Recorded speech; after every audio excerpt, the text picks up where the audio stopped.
Sumasahimpapawid mula sa Premier Ibanag City of the North. Para sa Diyos at sa Pilipinas nating mahal, ito ang DZYT 765 SMNI Radio Tuguegarao. Kapartner mo sa balita at serbisyo. Mga balita, impormasyon, serbisyo at inspirasyon dito lang sa DZYT 765 SMNR Radio Tuguegarao. SMNR Radio News Blast.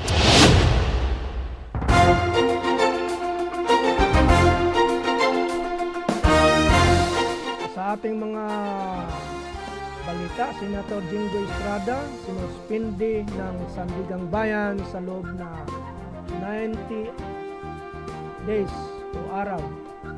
Pinaputos ng Sandigang Bayan 2nd Division ng 90 days na preventive suspension ni Senador Jingo Estrada habang nililitis ang kaso graft na isinampa laban sa kanya.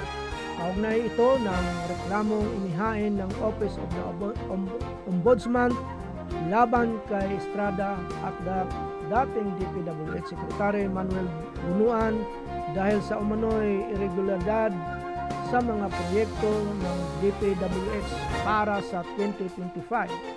Ayon sa Ombudsman, umaabot ng 573 million pesos ang sinasabing illegal na payout na naiugnay kay Estrada.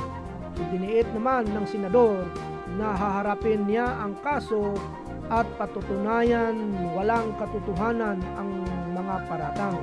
Sinabi rin niyang kusang loob siyang sumuko sa mga otoridad at pansamantalang itinatigil ang pagtanggap ng kanyang sweldo bilang senador.